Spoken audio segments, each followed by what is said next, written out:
Chris Brown, Steve Tasker with you. It's a Bills victory Monday, 2 days removed from Buffalo's 32-29 last-second field goal win over the Dolphins to improve to 11-3 on the season and clinch a playoff berth for the fourth straight year. Set to join us now is a guy that took it all in person and has thawed out. Well, it wasn't really that cold here, to be quite honest. And the snow during the game was a little disappointing. It showed up way late. Michael Robinson here from NFL Network. How we doing, Michael? I'm doing great, guys. First of all, I'm a little bit warmer here back at home in Richmond, Virginia. I don't know what you're talking about it not being cold. I was freezing, but I had a great time. And what a home field advantage.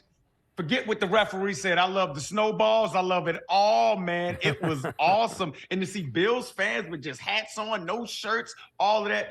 You built a little bit different if you walk around Buffalo, New York without a shirt on. It was awesome. I had a great time, guys.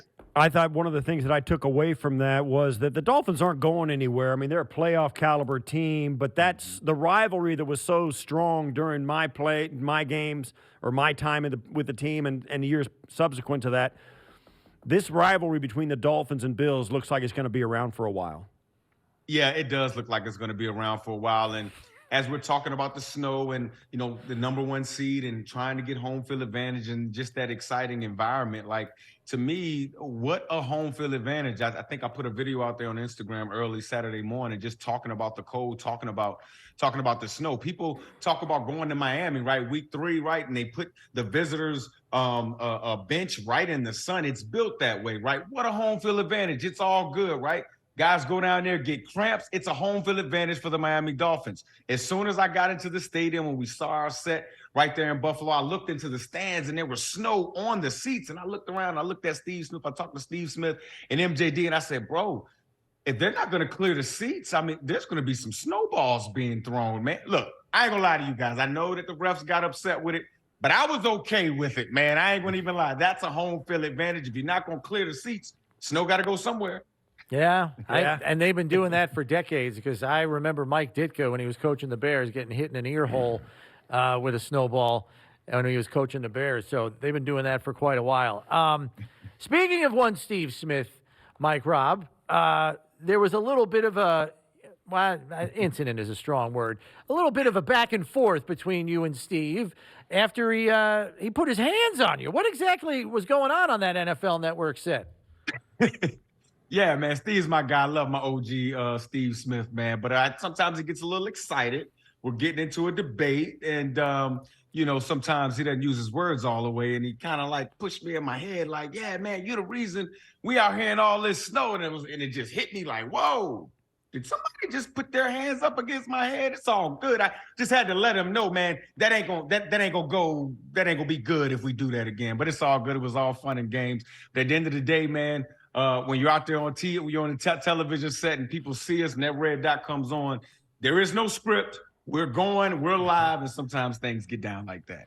Yeah, it is. You get out on that sideline, and I know this as an old former player, you are the same way, and Steve's the same way. You start seeing those guys, you start to go back in time, the adrenaline starts to go, and the thing comes on, you're with your boys, and let's go, and it's pretty exciting to be down there, particularly on a night like that. That game between the Finns and the Bills was so anticipated across the conference and in this city particularly, and I know the media was looking forward too. There was a lot of people showing up looking for that game to be a nasty game out, and it was. So I get the adrenaline pump you guys felt pregame. Yeah, it was awesome, man. I was talking to Colleen Wolfe before the game too. This was her first snow game, so just taking the pictures and just taking it all in. But you talked about a little bit earlier how we were expecting it to be a nasty game earlier, and then the snow kind of came late, like within the fourth quarter, deep into the fourth quarter. And one of the biggest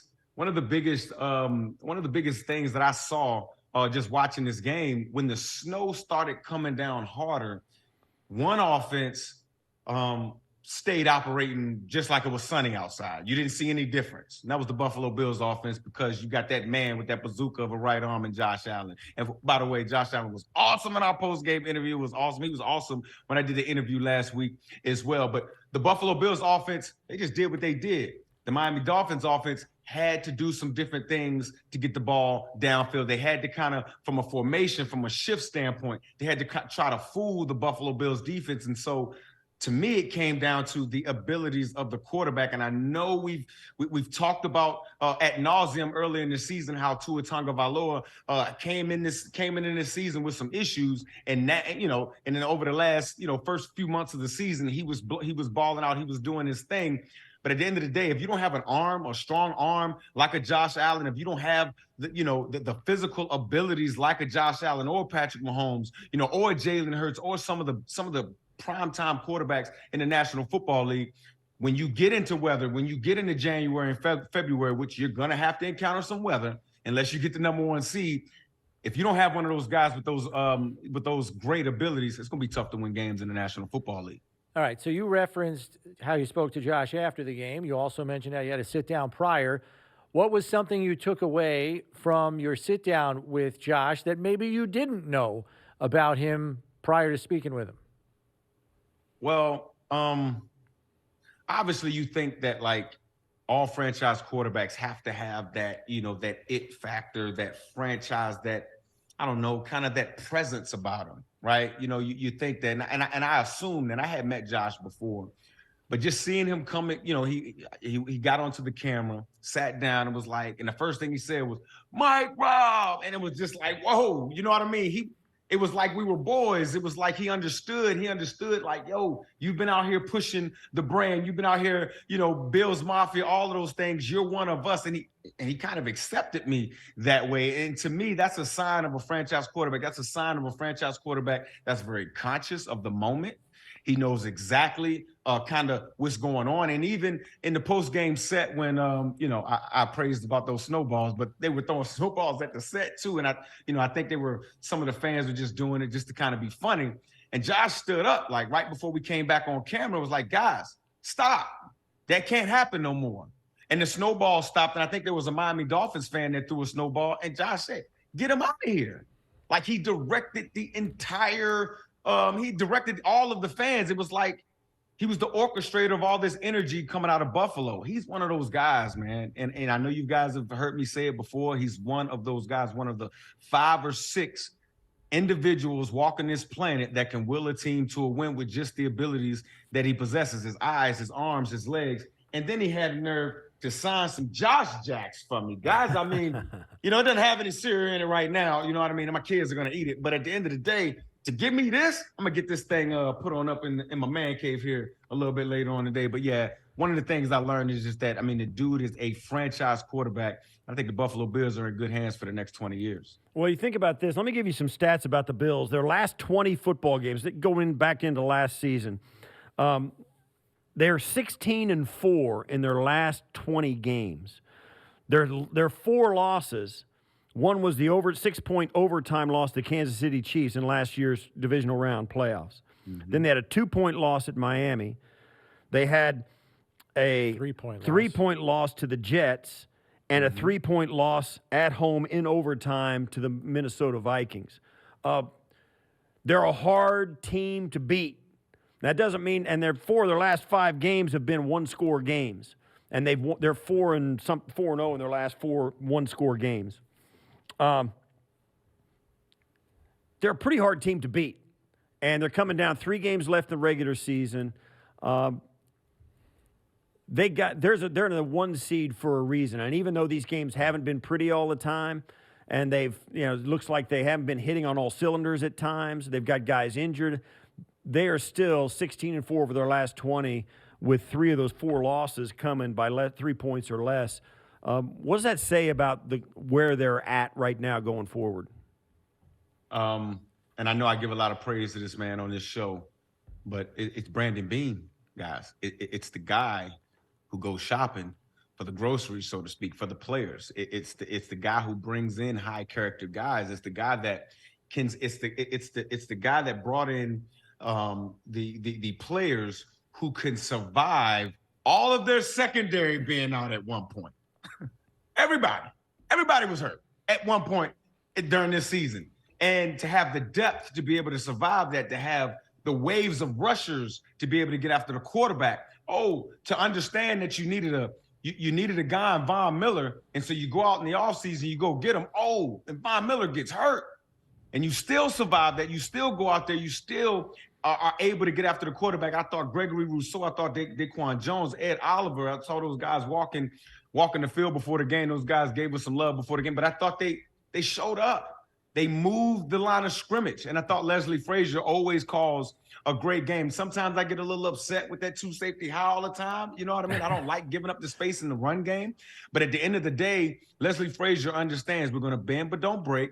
And when we get in the red zone, the vice is going to tighten, and you're not going to be able to score points. And oh, by the way, we got one of those guys on the other side that can get the ball down the field at any time. It's just great job playing complementary football. And this is a great roster, guys. So to know that you're 16-4, that we're 16-4 in the last 20 games, it's not a shocker at the end of the day because of the type of players that we have in the Buffalo Bills locker room.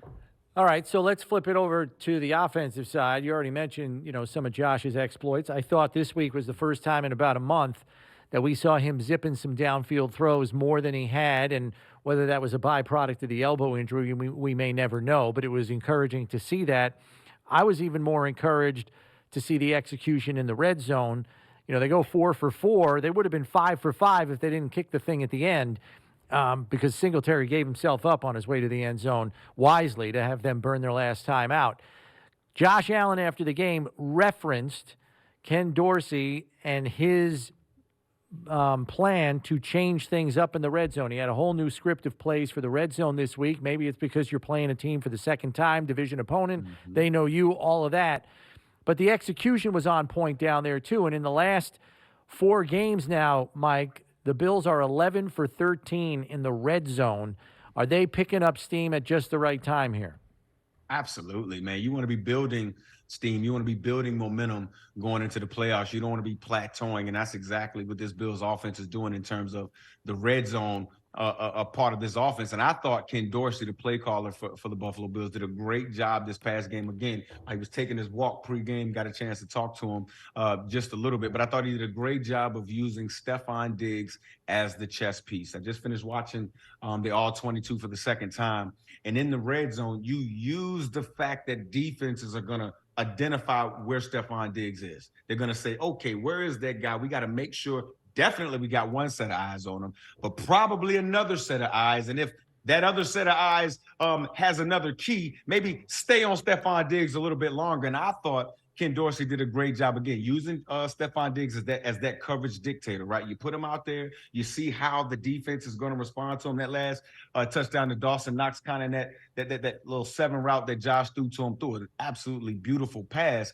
The reason why Dawson Knox was open is because of the way that the defense responded to Steph Diggs coming on the underneath route. 2 sets of eyes went to Stephon Diggs, 2 bodies went to Stephon Diggs, left a gaping hole in the back of that defense. But that's what this game is all about, guys. Through the first 12 to 13 weeks of the season, you're just getting all the information that you need to get. And then as a play caller, you're able to use that information to kind of have counter punches later on in the season. So I expect Ken Dorsey to do even more of that, especially with Josh Allen's legs, the closer you get down to the red zone. So they're getting down close to it. They're going to Chicago, and we thought it was cold in Buffalo. It's going to be way colder in Chicago this weekend. Maybe no snow or not as much snow, but it's going to be way colder. And you're playing a Bears team. I mean, they've lost 7 in a row, okay? And that sounds like, wow, they're struggling. But you know what? They lost by 5 to the Eagles. They lost yesterday by 3 to the Dolphins, 1 to the Detroit Lions, 3 to the Atlanta Falcons, and they lost by 5 to the Philadelphia Eagles. This is a Bears team that's not going to. They've dropped some other teams too. They dropped by 9 to the Packers. They got beat pretty bad by the New York Jets. But they are hanging tough with a lot of teams on their schedule that are actually pretty quality football teams. They're not going away, and Justin Fields seems to be having the year where he says, I am going to be the future quarterback of the Chicago Bears, and if they build a team around me, we might win. So what about this Bears game coming up on Saturday? Well, first of all, I think when you look at Justin Fields and the Chicago Bears offense specifically, they found their identity. And their identity is getting the ball in their quarterback's hands and allowing him to run all over the field and using that piece of their offense as a chess piece to force the defense to have to defend the quarterback run game. And then it opens up some opportunities on the outside. So that's one of the things that the Chicago Bears have found to work in this season.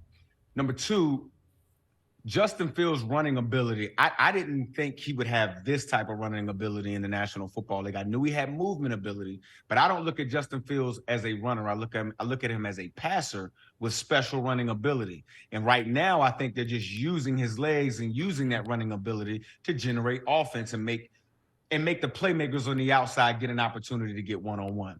To win this game, whenever a defender, and I hope Tremaine Edmonds and Matt Milano and Ed Oliver and those guys, Gregory Rousseau and Jordan Poyer, who I know wants to get back on the football field. He missed a couple of tackles this past week that I know he wants to atone for.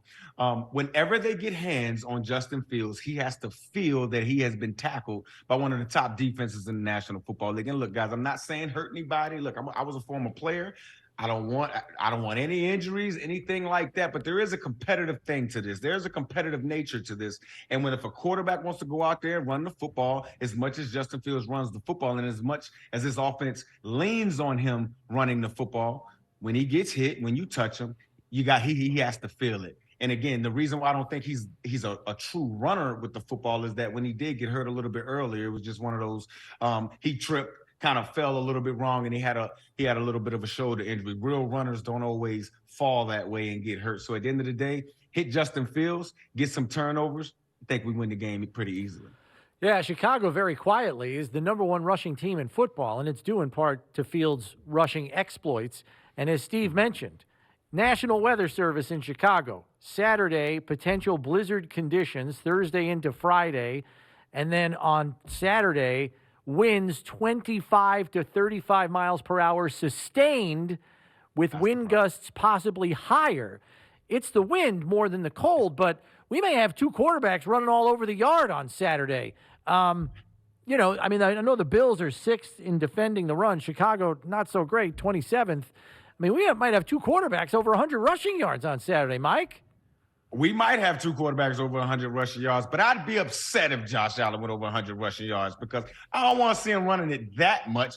But at the end of the day, this is an opportunity for Ken Dorsey and this offense and this offensive line, Roger Saffold, all of those guys to get the running game going from the running back position. All right, I thought James Cook and Devin Singletary did a good job with their opportunities, but I think this is a game where the running game from the running back position, we should start to get this thing cranking and get it ready for the playoffs. Last one from me, Mike. You're right. The Bears can run it, and the Bills, they showed it last week against the Dolphins. They gave up 188 yards on the ground against the Dolphins in a game where the Dolphins had like just over 400 yards of total offense. So most of it was on the ground.